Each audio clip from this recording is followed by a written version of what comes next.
क्या आप जानते हैं कि जब मनुष्य के जीवन में प्रारब्ध के कारण घोर संकटों के बादल छा जाते हैं, जब उसके अपने ही सगे संबंधी उसका साथ छोड़ देते हैं, जब साक्षात नारायण जी की अदृश्य कृपा उसके जीवन में किस रूप में प्रवेश करती है। हमारे शास्त्रों में वर्णन आता है कि ठाकुर जी अपने भक्तों की परीक्षा लेने के लिए कभी कभी उन्हें कठिन परिस्थितियों में डालते हैं, लेकिन जो जीव उस समय भी केवल प्रभु के नाम का आश्रय लिए रहता है, उसकी नैया कभी डूब नहीं सकती। आज जो अलौकिक और मर्म स्पर्शी सत्य गाथा आप श्रवण करने जा रहे हैं, वो कोई साधारण कहानी नहीं है। ये पुरुषोत्तम मास महात्म्य का वो परम पावन 28वां अध्याय है, जिसे सुनते ही जीव के अंतःकरण के सारे संशय, अज्ञान और 7 जन्मों के पापों का पर्वत क्षण भर में विलीन हो जाता है। सोचिए, एक ऐसा सीधा साधा निर्धन जुलाहा जिसके घर में सूत का एक धागा तक नहीं बचा था, और उसकी वो नन्ही सी 5 वर्ष की पुत्री जो भूखे पेट रहकर भी केवल कन्हैया के बाल रूप के लिए तुलसी जी के पत्तों की माला गूंथती थी। जब उनके जीवन में इस पवित्र महीने के नियमों का उदय हुआ, तो उनकी अटूट आस्था को देखकर स्वयं साक्षात लक्ष्मी नारायण जी ने उनके घर को अखंड ऐश्वर्य से कैसे संवार दिया। आज इस पावन वाणी के एक एक शब्द को बिना आगे बढ़ाए पूरे धैर्य के साथ अंत तक जरूर सुनिएगा, क्योंकि आज इस अध्याय के भीतर भक्ति का वो अनसुना महारहस्य खुलने जा रहा है, जो आपके पूरे परिवार का कल्याण कर देगा। इस वीडियो को अंत तक पूरा अवश्य देखिए और सुनिए। राधे राधे भक्तों, ओम नमो भगवते वासुदेवाय। आप सभी का सुबी राधा कृष्ण भक्ति चैनल में हार्दिक स्वागत है।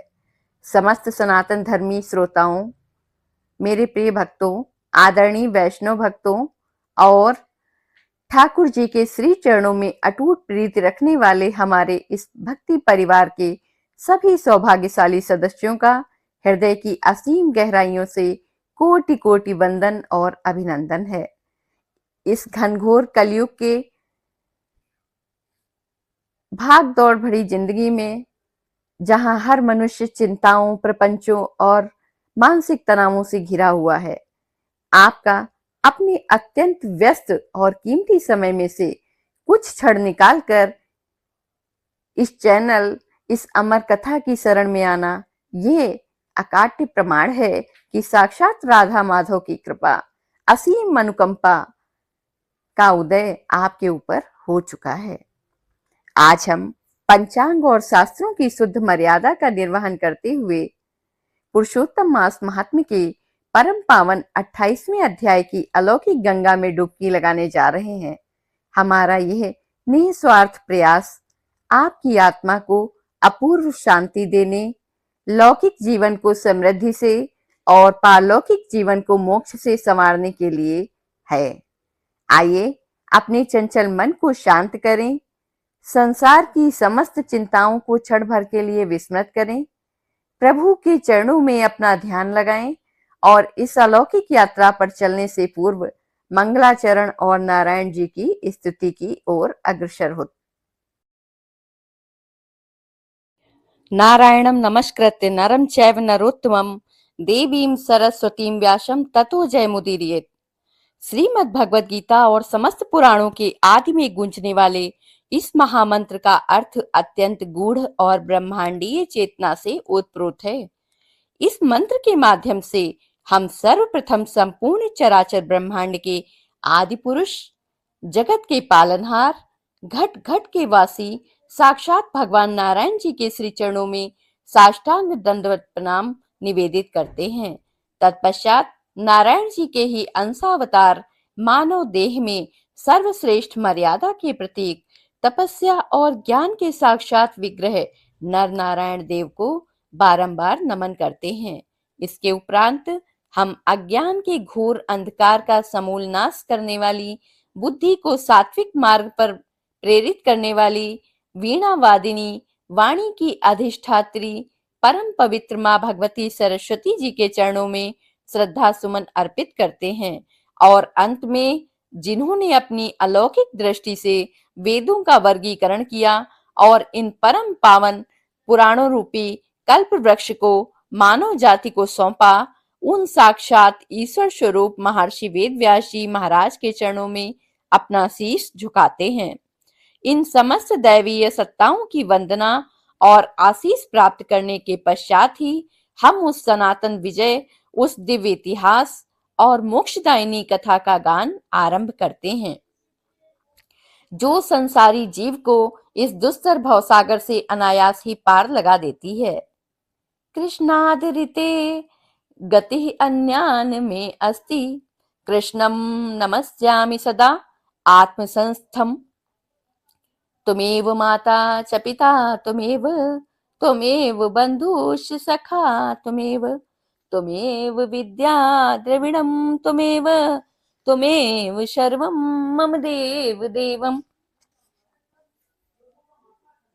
हे दुखों को हरने वाले साक्षात श्री कृष्ण, आपके श्री चरणों के अतिरिक्त इस संसार संसार में मेरी कोई दूसरी गति या सहारा नहीं है। मैं अपने अंतःकरण की गहराइयों में विराजमान आपके इस परम शांत करुणामयी और सुंदर स्वरूप को बारंबार प्रणाम करती हूँ। हे माधव, आप ही मेरी जननी यानी माता हैं, आप ही मेरे पिता हैं, आप ही मेरे सच्चे भाई सखा और बंधु हैं। मेरा जो कुछ भी है, ये देह, ये प्राण और ये वाणी, वो सब आपके ही चरणों में समर्पित है। राधे कृष्णा राधे कृष्णा, राधे कृष्णा कहिए, जाहि विधि राखे कृष्णा, ताहि विधि रहिए। जाहि विधि राखे कृष्णा, ताहि विधि रहिए। आशा एक कृष्ण जी से, दूजी आशा छोड़ दे। आशा एक कृष्ण जी से, दूजी आशा छोड़ दे। नाता एक कृष्ण जी से, दूजा नाता तोड़ दे। नाता एक कृष्ण जी से, दूजा नाता तोड़ दे। साधु संग कृष्ण रंग, अंग अंग रंगिए। साधु संग कृष्ण रंग, अंग अंग रंगिए। काम रस त्याग प्यारे, कृष्ण रस पगिए। काम रस त्याग प्यारे, कृष्ण रस पगिए। राधे कृष्णा राधे कृष्णा, राधे कृष्णा कहिए। राधे कृष्णा राधे कृष्णा, राधे कृष्णा कहिए। जाहि विधि राखे कृष्णा, ताहि विधि रहिए। राधे कृष्ण। श्री सूत जी महाराज की दिव्य और गंभीर वाणी नैमिषारण्य के अत्यंत शांत वातावरण में गूंज रही थी। शौनक आदि ऋषियों ने जब अपने पिछले 27वें अध्याय में निर्धन लकड़हारे धनपाल और उसकी नेत्रहीन मां की अलौकिक कथा सुनी, तो उनका हृदय भगवान पुरुषोत्तम के चरणों में और अधिक लीन हो गया। ऋषि शौनक ने अपने दोनों हाथ जोड़े, उनकी आंखों में जिज्ञासा के आंसू थे।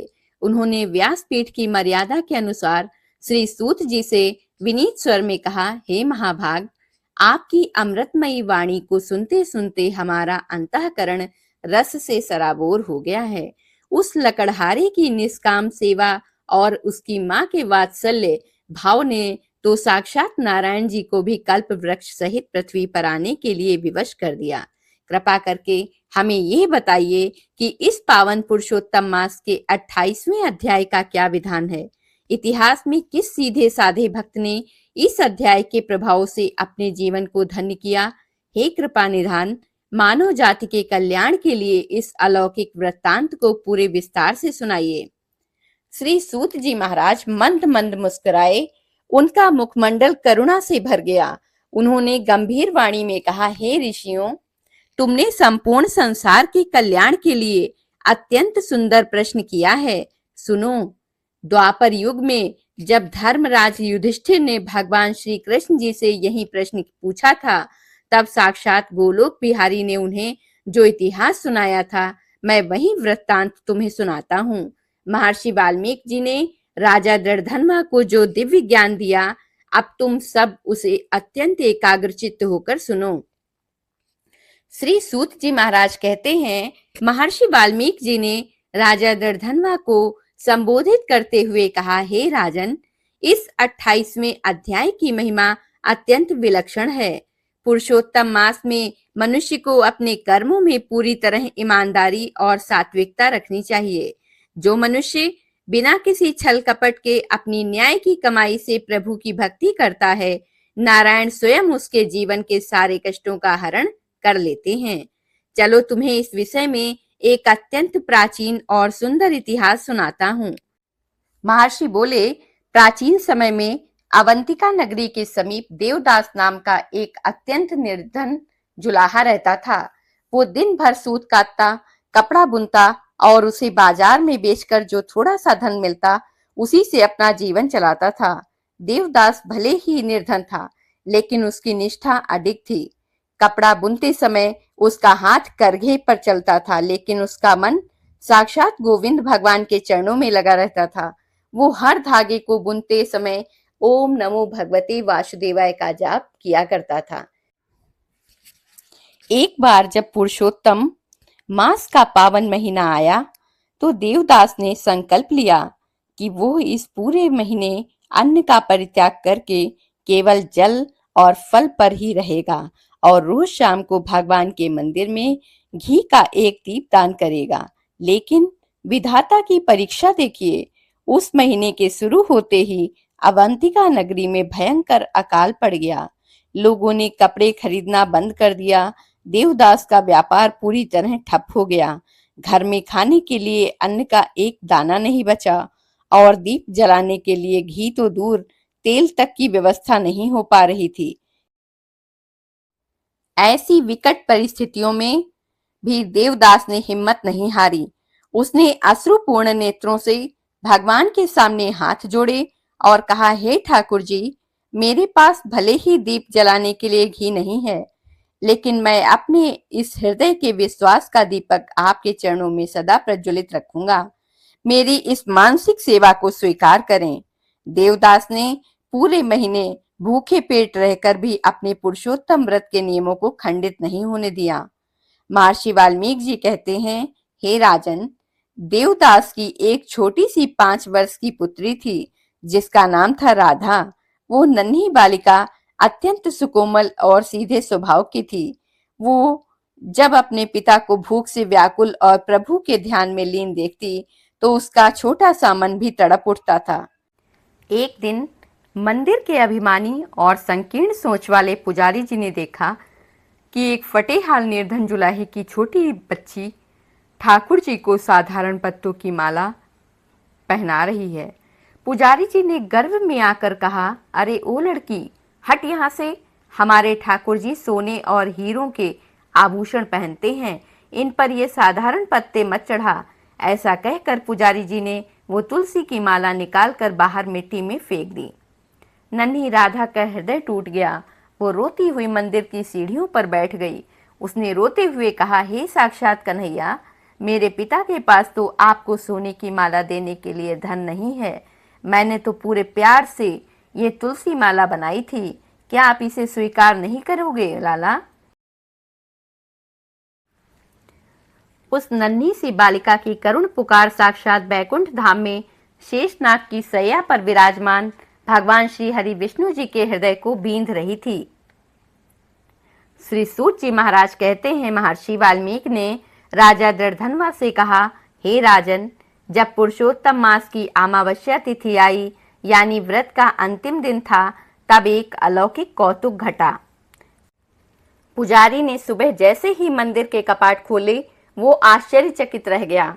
भगवान विष्णु जी के विग्रह के गले से हीरों और मोतियों के सारे कीमती आभूषण गायब थे और ठाकुर जी ने साक्षात वही मिट्टी में फेंकी हुई तुलसी जी की माला अपने गले में धारण कर रखी थी। पुजारी ने जितने भी कीमती आभूषण दोबारा पहनाने की कोशिश की, वे सब अपने आप टूटकर नीचे गिर जाते थे। केवल वो तुलसी की माला प्रभु के हृदय से सटी हुई थी। उसी समय आकाश से एक दिव्य आकाशवाणी गूंजी, हे अभिमानी पुजारी, तुम जिन हीरों को देख रहे हो उसमें तुम्हारा अहंकार है, परंतु उस नन्ही सी राधा ने जो तुलसी की माला चढ़ाई है उसमें उसके पिता के कठिन पुरुषोत्तम व्रत का पुण्य और उसकी निश्चल प्रीति छुपी है। मैं आभूषणों का नहीं, भाव का भूखा हूँ। पुजारी का अहंकार चूर चूर हो गया। वो दौड़ता हुआ देवदास की कुटिया की ओर भागा। उधर देवदास की कुटिया में भूख और प्यास के कारण देवदास और उसकी पुत्री राधा अचेत होने वाले थे। तभी अचानक उनकी कुटिया के प्रांगण में साक्षात लक्ष्मी नारायण जी प्रकट हो गए। साक्षात प्रभु के दिव्य तेज से पूरी कुटिया जगमगा उठी। भगवान पुरुषोत्तम ने अत्यंत मधुर वाणी में कहा, हे प्रिय देवदास, हे नन्ही राधा, उठो। तुम्हारी इस निस्वार्थ आस्था और निश्चल प्रेम ने मुझे बैकुंठ से यहाँ आने पर विवश कर दिया है। भगवान ने जैसे ही अपना हाथ हवा में लहराया, साक्षात माँ लक्ष्मी जी की कृपा से उस टूटी कुटिया में सुवर्ण के सिक्कों और रत्नों की वर्षा होने लगी। उनके सूत काटने वाले करघे सोने के बन गए और घर अन्न धन के अक्षुण्ण भंडारों से भर गया। भगवान की अनुकंपा से उस सीधे साधे जुलाहे का वो अभावों से भरा जीवन सदा के लिए धन धान्य से भर गया। उसे सांसारिक सुखों के साथ साथ अंत समय में साक्षात बैकुंठ का परम पद भी प्राप्त हुआ। महर्षि वाल्मीकि जी ने राजा दर्धनवा से कहा, हे राजन, पुरुषोत्तम मास यही सिखाता है कि निस्वार्थ भाव से किया गया कर्म और बच्चों जैसी निश्चल भक्ति ही साक्षात ईश्वर की असली पूजा है। जो मनुष्य इस 28वें अध्याय की कथा को पूरी श्रद्धा से सुनता है, उसके जीवन से समस्त मानसिक क्लेश और विपदाएं दूर हो जाती हैं। मेरे आदरणीय और ठाकुर जी के लाडले वैष्णव भक्तों, जुलाहे देवदास और नन्ही राधा की यह अलौकिक गाथा हमारे हृदय के कपाट खोल देती है। ये कथा हमें सिखाती है कि भगवान कभी हमारे धन या बड़े बड़े साधनों को नहीं देखते। वे तो केवल हमारे अंतःकरण की शुद्धता, नम्रता और हमारी निश्चल प्रीति को देखते हैं। अगर हम इस पवित्र महीने में अपने नियमों का पालन करते हुए प्रभु के चरणों में पूर्ण आत्मसमर्पण कर सकें, तो नारायण हमारी झोली हमेशा खुशियों से भर देते हैं।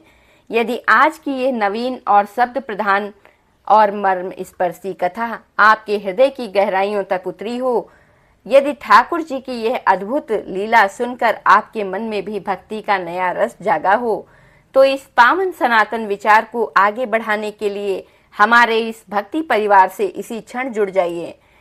लाल रंग के सब्सक्राइब बटन को दबाकर इस परिवार की सदस्यता अवश्य ग्रहण कीजिए, ताकि भविष्य में भी हम और आप मिलकर इस पावन यात्रा को ऐसे ही आगे बढ़ाते रहें।